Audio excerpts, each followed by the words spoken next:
Hey, welcome to the Cam and Otis Show.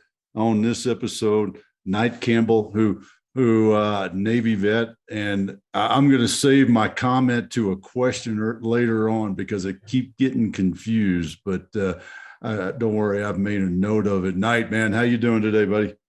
I'm good. And I specialize in making confusion more prolific. So I'm ready for whatever you got. All right, man, my Uh, kind of guy. So, yeah.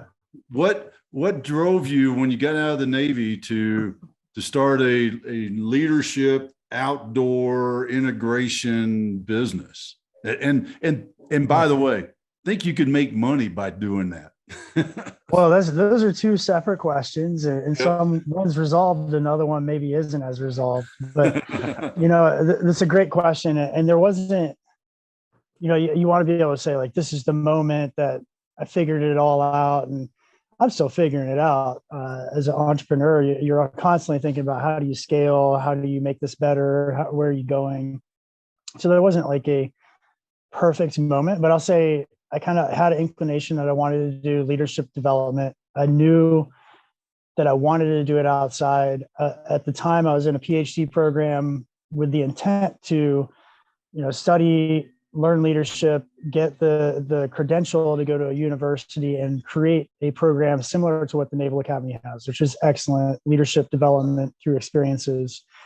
And the PhD program was not where I needed to be. It was in the wrong geographic location, studying the wrong stuff, focused on the wrong focus. Like I needed a practical program. It was a research focus. And so I was having coffee with my one-time leadership coach, now friend, and kind of sharing these struggles and trying to figure out my life. And she said, well, Knight, why don't you just take leaders outside and talk about leadership there? So if you put a fine point on it, is a conversation with another person, a semi-coaching conversation that kind of nudged me in this direction. And there's a long and crazy path to get from that point of clarity to where I am now. But yeah.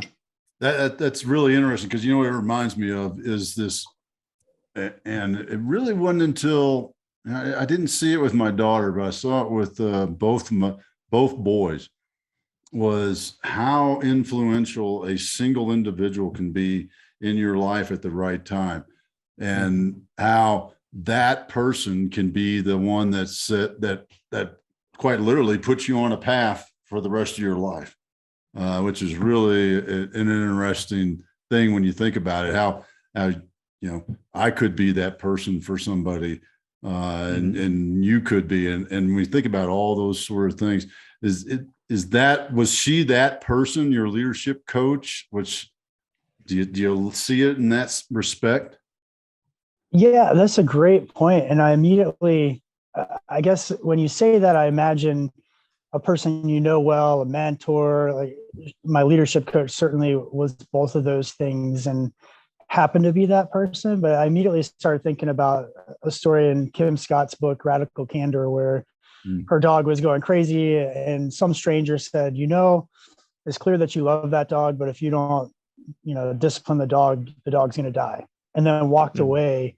And from that quick comment, she kind of came up with radical candor and this idea of like caring and giving direct feedback.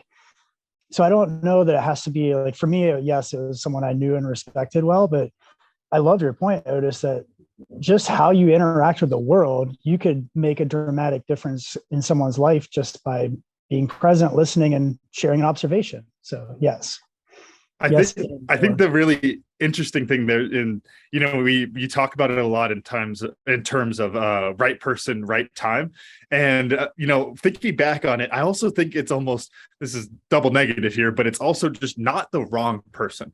Like especially when you're talking about growing up, especially high school or whatever age that's you were talking about, Dad, with your examples, that hearing it from the parent, hearing it from the teacher, hearing from the coach, gosh, they're talking all the freaking time. It's coming in and just being that different type of person can do so much for somebody. And then I'd even, take it to a next level of when you talk about having this impact on other people, it's something that's eye-opening to me, not just as a leader, but then also just recognizing that you could be that person for somebody at like any point. And that's the super eye-opening thing, is that it's not just, the person who signs up, take my example. It's not just the U of A rugby players I'm going to go coach this afternoon. It could be the guy in the street who I make a comment about his dog and it just blows his mind, and that type of thing, that you really never know when the right time is for somebody or who the right person is. And I think that's a great reason to just, continually be that person for the world. Yeah, you can't separate it. It's authenticity. If you show up like that all the time, maybe you have a really positive impact on someone's life. And I was thinking, a great example, a guy I climb with a lot, he's one of our guides, and I can be self-deprecating. Like it's a thing I'm working on, and I'm like, oh, this is a really hard climb for me. I'm not sure if I can do it. And he just said, Knight, you're a way better climber than you give yourself credit for. Mm-hmm. And it wasn't like a sit down, let's have a serious conversation. He just said that like, as we're throwing gear on, getting ready to climb, and it stuck with me. And you know what? The darndest thing is it made me a better climber. Mm-hmm. Going in and approaching climbs and thinking, you know what? I'm a better climber than I give myself credit for. I'm going to be able to make it to the top. Like, I'm capable of this. Made me a better climber. And so if you can build people up in that way, whether it's the barista who does a great job on your coffee and probably gets so many terrible interactions with people every day, or your climbing buddy or business partner, whoever, I think looking for that and building people up is what a cool skill to have. Yeah, that's a great story. And I love that fact of the, and actually what I wanted to touch on too was the self-deprecation thing. Cool. Yeah, that one's raw for me right now, Otis. I don't know. Figuring it out. Yeah. Well, but and I can't remember where I heard it, but there's a lot of truth to it. We say it in jest, but the way the quote I remember, the gist of it, is that our body doesn't know the difference between the joke and the truth. And if you think about it in that sense, and that could very well be why you all of a sudden were like, oh, well, you know what? Let's see if I can remember my climbing numbers. No, I can't. I want to say 5.5 is hard. I was a climber back in the day. 5.5's getting tough, right? If I remember right. I mean, they're all hard for me, but as long as you're having fun, it's the right grade. Yeah. Yeah.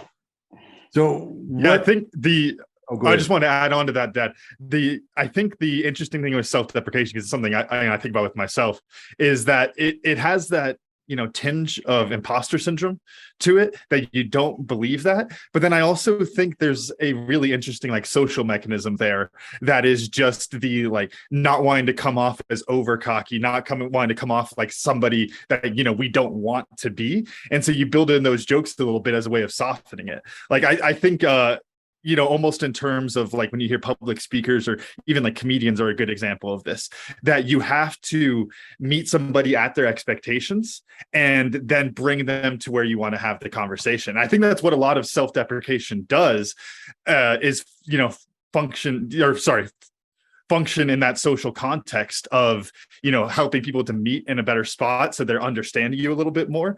But that being said, in defense of self-deprecation, it is definitely also a slippery slope, because like you said, Dad, those words matter, and you really don't want that to become, that negative self-belief pattern that's, holding you back from that performance.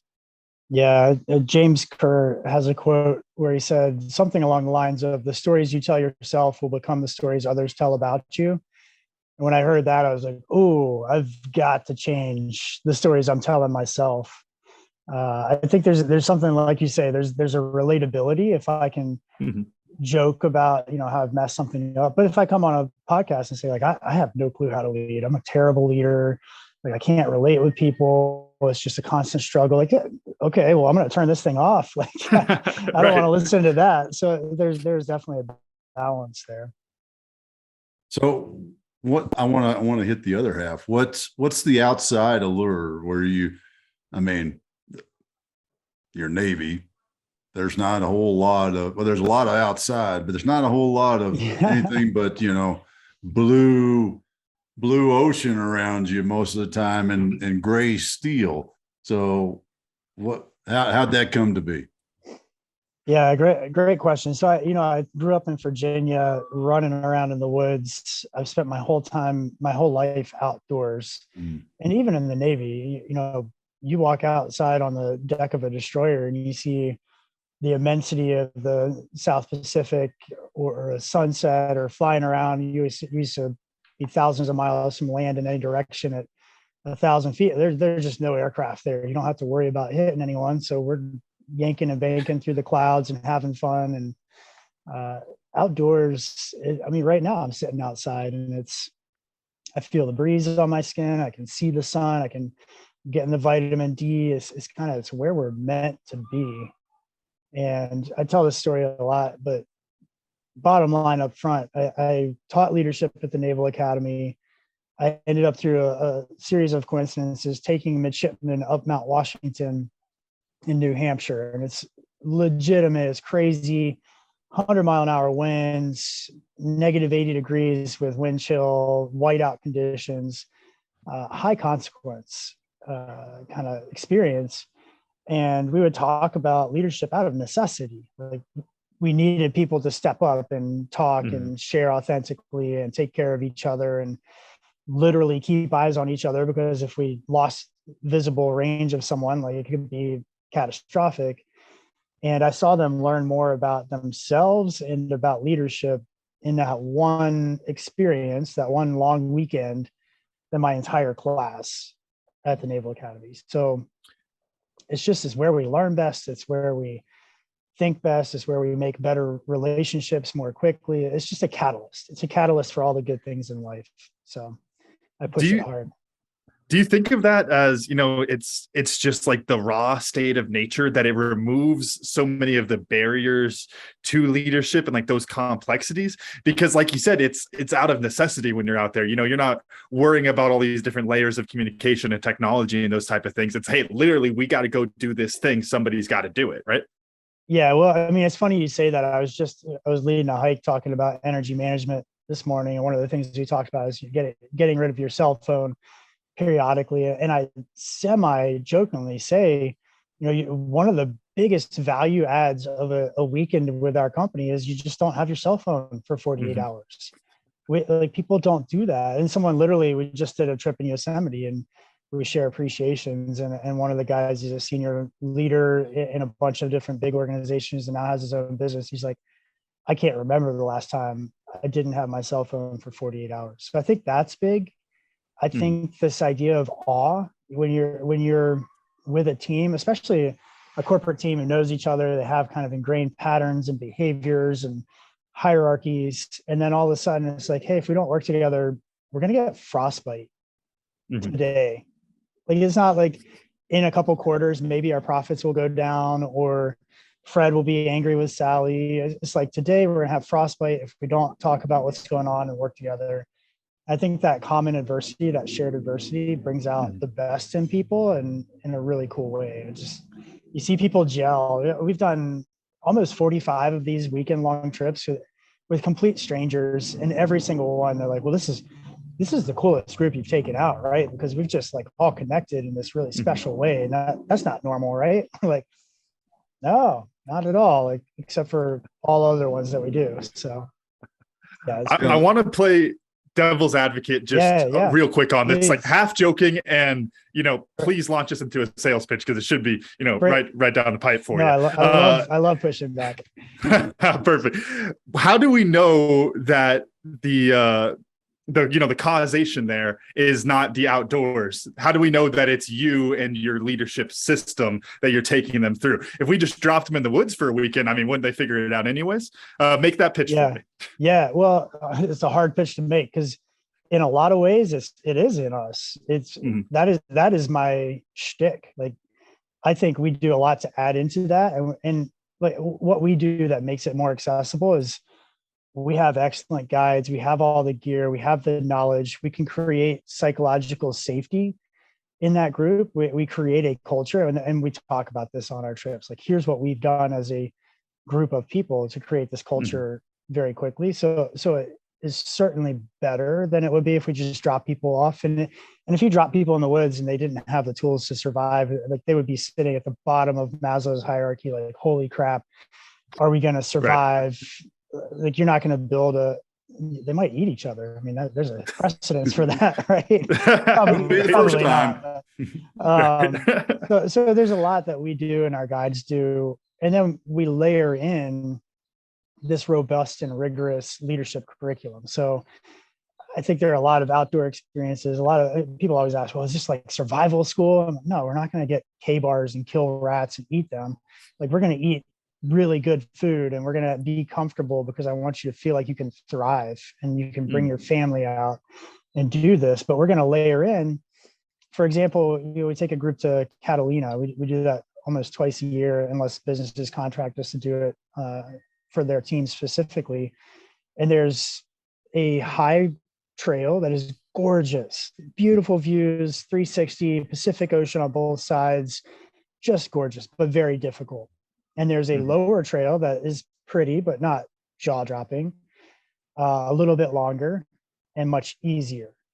And we say, like, we got to make this decision. Here's the science. Like, here's what current thought leaders, current research, empirical research is saying about decision making. Here's some of our experience. Let's make the decision. And that creates this opportunity where people can practice in a consequential but not career killing or life threatening way to make a decision. And we can pull out those lessons and kind of facilitate that conversation of, here's where, did you as a group decide how to make the decision? Nobody does. Everybody's like, literally after we say, like, the best practice here is to decide, are you going to appoint a leader and they're going to listen to everyone and then make a decision? Are you going to vote? Are you going to drive toward consensus? Like, what do you want to do here? And they're like, got it. So I think we should do this. You're like, are you listening? make a decision about how to make it. But what a great opportunity to learn and practice those skills. So I think keeping people psychologically safe, keeping people literally safe, providing great guides. Our guides are all business leaders that they work in industry and they guide for us a couple of times a year. So you're not getting, 22-year-old highly certified mountain guides who haven't had life experience and aren't dealing with the same problems that you might be as a business leader. You're getting people with a lot of experience having those conversations. And I think the right people select in too. Like, there is an aspect to, if we just grab 10 random people off the street, I don't know if it would work as well. People are looking at this like, this is a little bit scary. I'm in it for the challenge. I want to dive a little bit deeper. I want to have hard conversations. And so when people are already coming in with that, we can take it and run with it. So I don't know if that answers the question. 50%, like, they would get a lot out of just going backpacking as a team. And we would love to support that too. I tell leaders, I talk to executives and they say, well, that's great. And I wish I could go outdoors more, but I just can't. And I'm like, well, you have a park within half a mile of your office. I'm sure. Just take your executive team and walk out there, have a strategy session over lunch in the park or walk around the park. There's a lot of precedence for great minds doing that. Immanuel Kant, you can set your watch by that guy walking in the park, and he brought us, a lot of good ethics. So I think you can still get outside. What's a trend or that, because, I never worked at one of the national training centers, but I knew a lot of guys that did. And I've heard plenty of stories that they see the exact same mistake, rotation after rotation. Do you see that? Is there some trends? Is there, that fork in the road, kind of like you said, with the decision making? What's some, pick a story about one of those that you see as a repeat occurrence. Yeah. So I don't know that, like, we're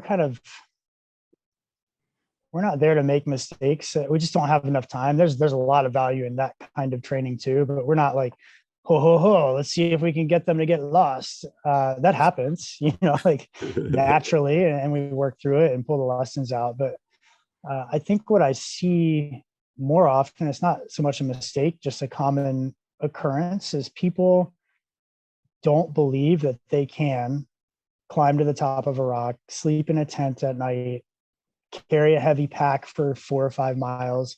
They just don't believe that that's possible. And is what brings me joy more than anything else. Is what brings me joy is to watch someone say like, all right, I'm going to try this climb, but there's no way I'm making it to the top. And I mean, hundreds of times at this point, I've seen them, this archetype, which is a lot of us, make it halfway up the climb and say, wow, I've made it really high. I'm really scared. I'm really tired. Like, let me down. And me or whoever's belaying them says, why don't you just take a break? Like, take a deep breath, sit back in the harness, trust that I've got you. And then we can talk about it. They take like 5 breaths. And they don't even, I think it's funny, almost always, they don't say, okay, I'm going to climb again. They just start climbing again. Like, okay, I got you. And then make it to the top in this look of just relief, of possibility, and I love the conversations afterwards. Like, well, I've always wanted to start a business. And if I can climb that rock, I can do that. I've always wanted to, whatever, ask for the promotion that I deserve or whatever it is. If I can climb this rock, I can do that. I'm like, well, starting a business, it takes a lot more than climbing a rock, but so let's step back a little bit. It's so cool to see that just breakthrough for people. And a very common takeaway, we consistently push for takeaways and for people to talk about what they learned, because you can have a great insight. And if you don't share it, write it down and reflect on it, it gets lost. Is that I can do hard things and we can do harder things together. I think those 2 lessons together are a common trend, and what keeps me coming back is to watch that. Do you do a follow-up with them, after a period of time? How do you do that? Yeah. So what we try to get people to do is get a membership, which includes some of these adventures, and it includes monthly executive coaching, which naturally builds in that follow-up, because exactly, people, myself included, I have time to reflect, or an outdoor trip or a learning opportunity, and I'm just excited about what I learned. I get home, I've got 200 emails, the kids are crying, my wife's like, cook dinner right now and hold this baby, and it's all gone immediately. So having that follow-up and coaching, I think, is really important in some way. How do you work to continue the lessons? And I see how follow-ups are a part of that, but one of the things that comes to mind with a lot of outdoor adventure type things, when people go off into the mountains to find themselves, is that they find themselves and then they come back to the city and they lose themselves all over again. What do you do to help to kind of break those patterns and to really build in the leadership to bring the self that you find in the woods back to the city with you? Yeah, that's a great question. So we rely heavily on the experiential learning cycle. Dr. David Kolb came up with this 20 or 30 years ago now, and a lot of outdoor education is built on it. It goes through having an experience, reflecting on the experience. We build in intentional reflection. There are studies that show that people would rather shock themselves than think alone. So we share that and joke about it. And it's true. You can see people like looking around after 2 minutes. I'm tired of thinking. Can I just outsource this and talk to someone? So we reflect and push that skill, that practice of reflecting. And then where the magic is abstraction. So I share this story. I was climbing in Joshua Tree with my wife, and I had kind of my easy day gear. I had my loafer shoes. But I climbed a climb and felt pretty strong. And we came down, we were going to climb another climb, and someone was on it. And there's this like much harder climb next to it. And I thought, well, this climb looks really cool. I've been wanting to do it for a while. I felt strong on this much easier climb. And so I hopped on it. I ended up falling like 30 feet, which was expected and safe. Like the way that I was climbing, it was fine, but scary as heck. Right? Like falling 30 feet. And first, it wasn't until the car ride home that I thought, well, this is my job to get people to reflect about stuff like this. And maybe I should reflect. And I started to reflect, and you start pulling out abstractions. So you reflect on the lesson, take the right gear, wait for the climb, don't bite off more than you can chew, all these lessons about climbing, which are useful. But then I started thinking, well, geez, if I'm doing that in this domain, like I'm probably biting off more than I can chew and frustrating my people, my partners in the business. And they're like, geez, can we just like do the easy stuff and get the basics down, brilliance in the basics? Maybe I'm going into situations without the tools that I need to succeed there. So you start thinking about how those lessons can be used in other domains, and that's called abstraction. And then you make experiments. So I can go in and maybe tone back what we're doing in the business and see if we get better results. And then you're right back to an experience. Like you do or you don't, you start reflecting and abstracting, and it's just really wonderful approach to life, philosophy, really. And so to your question of what do we do to build that in, we give people a journal and we push that constant reflection. So we have a lesson, even things as simple as leave no trace. You know, one of the principles is tread and camp on durable surfaces. And so we teach that because it's important, and we want to honor the spaces that we're operating in. And we say, how can you use that in your business? And we hear things like, well, you know, I'm in charge of my business and sometimes I get scattered, and instead of sticking to the vision that I've set forth for my people, I go off on tangents and I think about, you know, trying these new ideas. And it's just like staying on the durable surface, like stay on the trail until you find a new trail, stay on it. And so we have them write that down. We have them abstract it. We have them share with the group, like, this is how I'm going to use this on Monday. And I think by writing it down and sharing it and saying it and having a coach who you know will follow up with you on those things, it's much more likely that you'll take that new self back to the city life. But it is hard. Transfer of training, like that's what we focus on, is learning that's sticky. And if you look at research around transfer of training, it's like 10%. All of these, there's billions of dollars and thrown into leadership training and emotional intelligence and all these things. And the ROI is 10%, statistically speaking. I think it's much higher with us, but that's a big problem. Well, speaking of ROI, and I know you didn't mean it in this way, how do you show an ROI in the company? You're taking 10 guys, gals, and you're going to take them out over the weekend. They're going to pay you some money. How do you show the ROI to the business? Yeah. So a big thing for us, we used to think when we started out, we would be looking for broken businesses, people with terrible cultures who needed to fix them. And a lot of people with a terrible culture, like, they're not interested in fixing it. They're not aware of it, or they have a terrible culture because they're not investing in it. Mm-hmm. So we're looking for companies who care a lot about their culture already.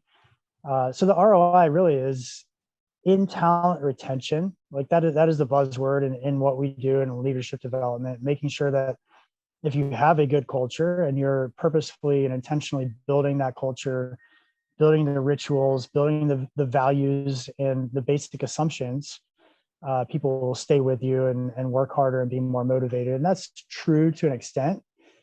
But the flip side, the double-edged sword here is you can't send your employees out and they have this great experience and then they come back and stick with you if their bosses aren't good. I think it's Colonel Spain, Army guy, did a great study about the battalion commander effect. And if you'd definitely be interested in this, Otis, if you haven't already come across it, where talented individuals in the Army are much more likely to stay if they respect their battalion commander, like two levels of leadership up, not their company commander, the person directly above them, but the person above that who you look at that person, you say, okay, like, I want to be like him or her in 10 or 15 years. I respect that person. They're a good leader. I'm going to stick with this organization because I know that he or she has my back.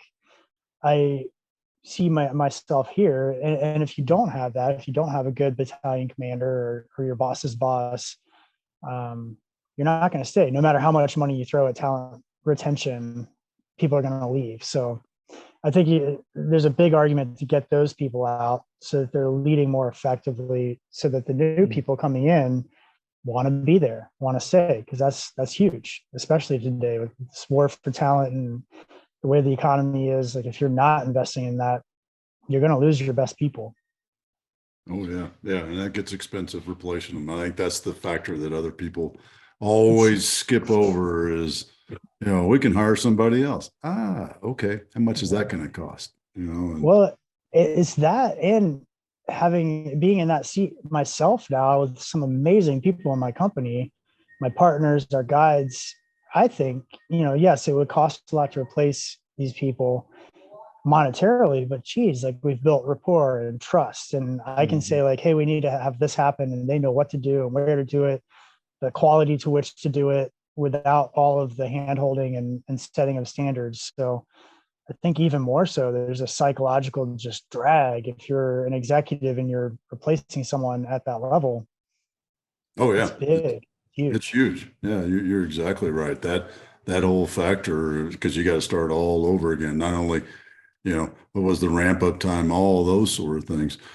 I'm interested to know what's a lesson that you remember from a senior chief that you got taught, because I know, my NCO Corps that I worked with, I got 1,000 of those sort of things. And I know when you're out there on the ship underway, isolated, I know who's really running the show. So what's something you learned from a senior chief? Yeah, great question. I had a great senior chief on my second deployment. And I've had a couple gunnery sergeants who worked for me at the Naval Academy, and they were fantastic as well. So I'll tell a funny story first that wasn't necessarily from my senior chief. It was a chief, and it was right when I got into the Navy, or not into the Navy. I got out of the Naval Academy, got to my first squadron through flight school, and I get a division, the aircraft division, and I'm in charge. I'm the leader, blah, blah, blah. And the first time I took leave, I took like a week of leave, went and climbed mountains or something with my wife, and I was sweating it. I was like, oh man, like, are they going to know what to do? And all this stuff. And I go take leave, and I come back and I go to my chief. I'm like, chief, like, how is everything? Like, what's been going on for the last week? He's like, were you gone? Yeah. So to your point, I think the lesson there in all seriousness is we're not as important as we think we are. And the more that we can operate and lead in a way that we can leave and people don't notice, I think the better off you are. Harvard has a great, I think, definition of leadership in one of their schools, where it's leadership is making things better in a way that they continue to get better when you leave. And that's a pretty cool way of looking at it. My senior chief, he just really cared and looked after people. And I think that is critical, like knowing people, doing the extra things, the little things, knowing about family, making sure that people, if they need a day off to take their kid to a medical appointment, make it happen. Like figure out how to make that happen, not saying, well, we have to do all this work and you can't leave until it's done. That in the short term might get the work done, but in the long term isn't sustainable. There's a mechanism that you've referenced a lot with your work in the outdoors of, it's just a shorter feedback loop and how much that does for the organization. I'm curious, have you been able to apply that effectively to the business world, as far as inside of your own organization, or in lessons to teams that come out to you, of just shortening that feedback loop and the kind of benefits that you see from that? Yeah, that's a great observation. It's super interesting. What's his name? Geez, I'm blanking. Danny Kahneman, Nobel laureate, great work. He talks about kind and wicked learning environments. And that kind environment is that shorter feedback, short and accurate, right? Like we were talking today in our hike, a short feedback loop. I was telling people, like, lean forward when you're going downhill if it's slippery, because you're going to stick better. If you lean backwards, you're going to slip and fall. That's a very kind learning environment to you and your learning, not so much to your butt when you fall on it. But if you lean back, you're going to fall. And then you're going to say, oh, that's what Knight meant by that. A wicked learning environment is often skiing. In backcountry situations, we ski all the time. We call it non-event feedback. You ski a slope, you do all the science, you dig a pit, you're like, yeah, I think this is safe. And you go ski it. And a lot of times it should have slid. There should have been an avalanche. And it just by happenstance wasn't. And so we go away thinking like, wow, we made great decisions. I'm good in the snow. I'm a good backcountry traveler. And we've built this intuition of, well, this is what safe slopes look like, which isn't true. We were just lucky. So that I'm quite interested. This is a question I'm actually thinking about right now, is how do you make complex environments? And I think the business world and the outdoor world both fall into that category, less wicked and more kind. I think there's another layer to that, if I can. Because also the tendency towards, you know, the wicked learning environment, as you put it, is, you know, that pain is a hell of a teacher, and that those type of things, when you're put into those environments, people learn a lot faster. So I can see the advantage on that. But then and based on a couple of the things you've said, I'm sure this book is up on the bookshelf as well. It makes me think of you know, Angela Duckworth's book Grit, when she talks about, you know, parenting with grit, and that it's like that you have to have these like strict guidelines and these type of things where it's like, no, these are your expectations and you will get this done, otherwise there's going to be trouble. But then you do that with love, that it's like you're getting that, you know, the pain of, you know, the wicked learning environment where things will go wrong, but then you're also bringing in that component of the kind learning environment where it's like, but that's okay. I guess how would you balance those two as you're looking at it? Yeah. So the wicked environment isn't so much that you get taught by pain, it's that the pain or the lesson is immediate. So another example is like chess. You can learn that quite well by just, if I move a pawn that way, like that pawn gets taken and I lose the game. And so I won't do that anymore. You learn it. Whereas giving feedback as a leader, like if I give you feedback and it's hard, I don't really know how you took it. You might say like, yeah, no, like that's great feedback, thanks a lot, and then you leave the company in 3 months because you think I'm a terrible person. Or you might say like, thanks for the feedback, and not take action on it at all. Or you might say, and so there's at least a 3-month gap between when I give you the feedback and when you take it.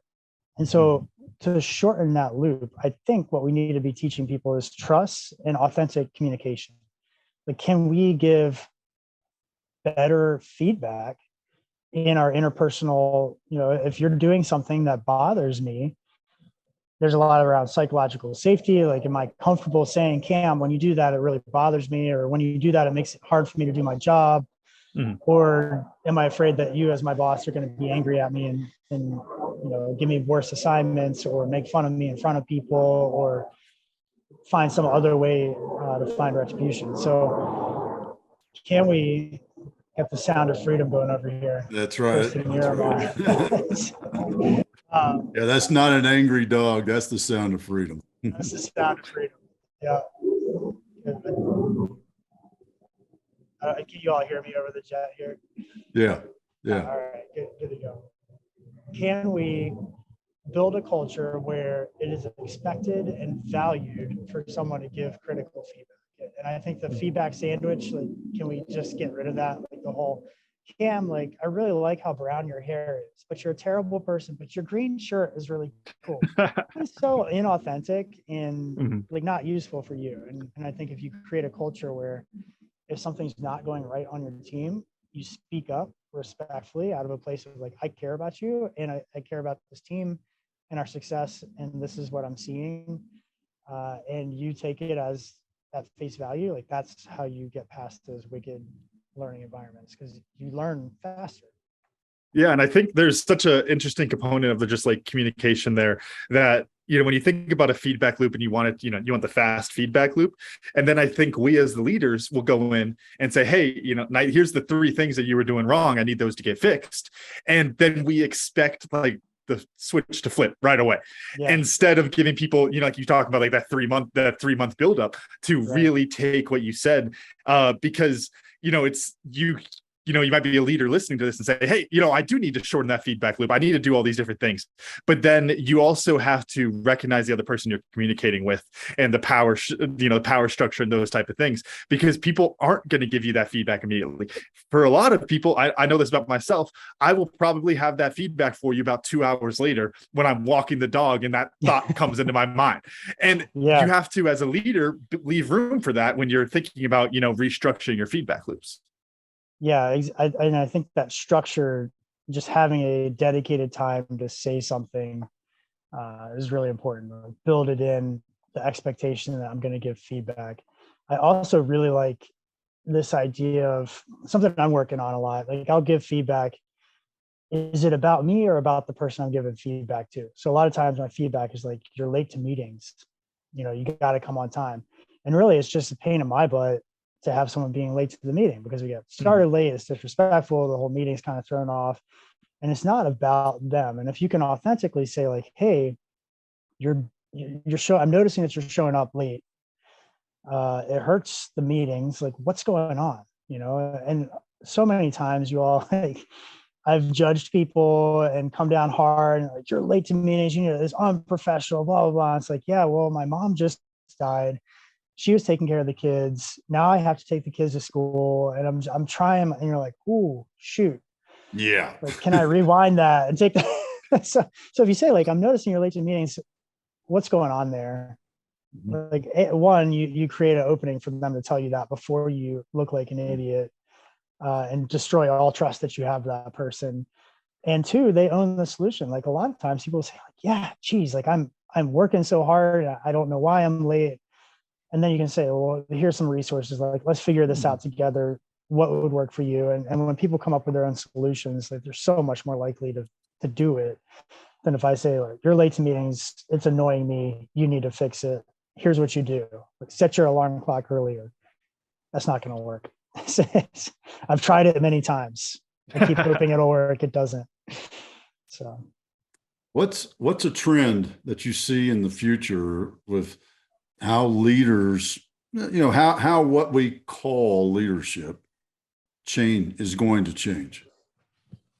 It's a great question. Off the top of my head, I think AI is changing a lot. And so I see a bifurcation, so to speak, of you have jobs and places where it's just like, do this rote task, which AI can do. And then there are a lot of jobs that you need to build a strong culture. You need to have psychological safety. It's not like a competitive advantage anymore. It's a baseline requirement that you're treating people with respect, that you are creating inclusive and creative environments, because the problems that we're solving, if we could solve it with AI and with a computer and machines, we're doing that now. We have that capability. So if it's a matter of getting the right box off of a shelf into a cart to mail to someone, like, some of my guides are working on that capability for big stores.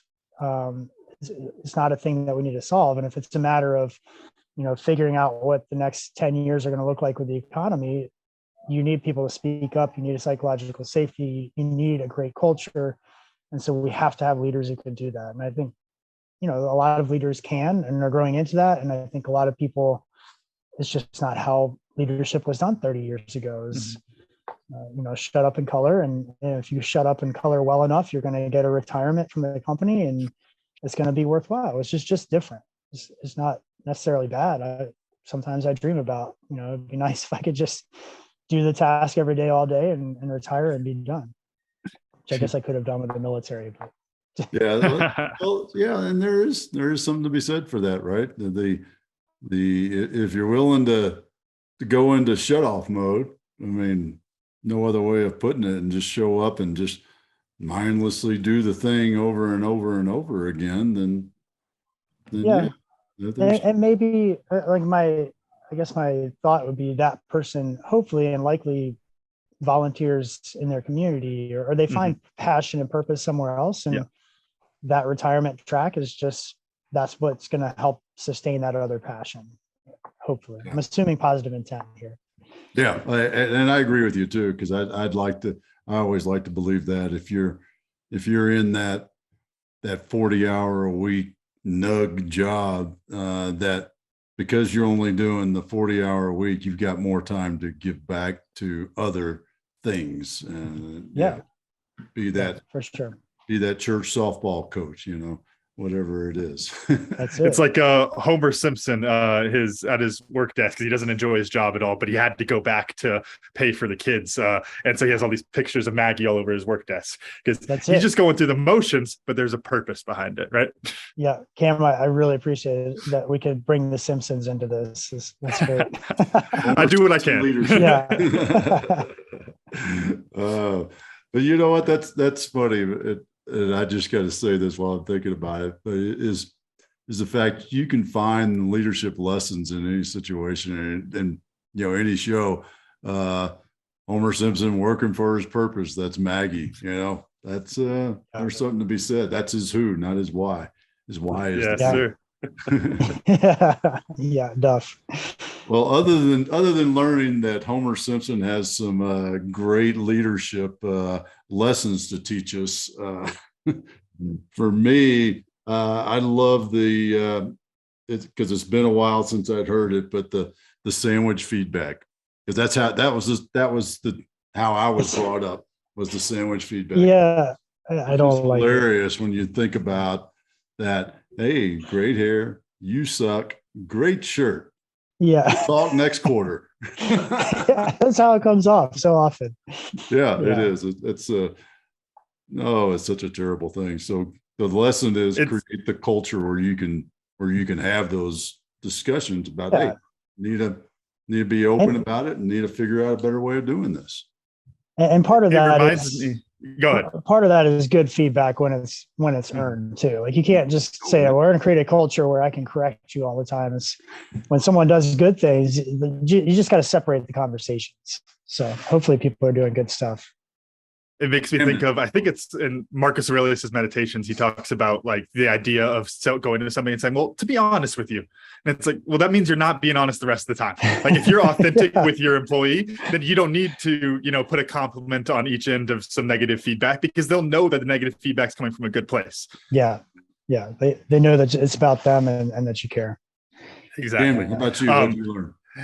So I got to say, this isn't necessarily a lesson, but it's a really interesting thought, talking about AI in leadership. The way I wrote it down was, it's AI can replace the managers who are just keeping people inside their boxes and those type of things. But that leadership component, the human component that makes it, a leader versus a manager, that's something that's never going to go away. And yeah, just I guess that's not really necessarily a lesson, but something I'll be pondering probably for the next few weeks. And I'll get back to you in 3 months night with, with some feedback and all that good stuff. Perfect. And if you could just throw the meaning of life in there, I've been thinking a lot about it. So if you can clear that up for me. Yeah, I'll get that. Cam, that's a takeaway for me too, is I've thought of, we're trying to sell taking people outdoors and working on their cultures and leadership and as a competitive advantage. But I think that's a new thought for me, that it isn't. It's a baseline requirement for what we're doing as a society, for the complexity of problems that we're trying to solve in the and I'd say like next couple of decades. Companies just won't be able to function without that kind of leadership, without good cultures. And so good on people who are focused on their culture now and supporting that kind of thought. And if you're not, you just won't be around anymore unless all your workers are at AI. I don't know what that looks like. Dr. David Gruder on his episode talked about that in what he called the nimble C-suite. And one of the things he was talking about is like, things aren't going to get more simple. Like things are going to get more complex. And you have to build a team that can live inside of that environment, because it's not going to change. It's going to get more complicated. Right. And culture is what does that. Culture's it creates the conditions for success. So, well, Knight, how do let me make sure I'm not making the assumption that was what you learned, right? That was what I learned. Okay, yes. all right. Just wanted to make sure. I like the clarity though. Yeah. I don't want to skip over anything. Speaking of not skipping over anything, how do people get in touch with you, find you, follow you, go out to Catalina Island, all those fun things and great lessons? Yeah, I appreciate the question. I think the website, cairnleadership.com, CAIRN leadership.com is a great place to go to get more information. You can connect with us there. And then just LinkedIn. I'm all over LinkedIn. I think it's a great, I mean, people ask, how did you meet your business partner? He's amazing. I'm like, yeah, he just reached out on LinkedIn one day and we started talking. So I think LinkedIn is a powerful tool, a great connector when you let it be. And just, you can look Knight Campbell up on LinkedIn. I don't think there are any others. I haven't actually checked, but it's probably safe to say I'm the only one. Yeah. Awesome. Well, hey man, we really appreciate your time today. It's great to chat with you, and thanks for sharing some of those leadership lessons. Good to see you. Yeah, I appreciate it, you all. Have a great rest of the day. Camden, run us out. All right. Thank you all for listening to the Cam and Otis Show. And a special thanks to our guest, Knight Campbell, for joining us today. And of course, our sponsor, Tribe and Purpose. Find your tribe, find your purpose. Get started for free today at findyourpurpose.coach. Make sure to follow the Cam and Otis Show on Instagram and Facebook. And please rate, review, and subscribe on Apple Podcasts, Spotify, wherever you're listening. Videos of our podcast are on our YouTube page. And you can always get a full archive of our episodes at thecamandotishow.buzzsprout.com. Thanks again, and we'll see y'all next time.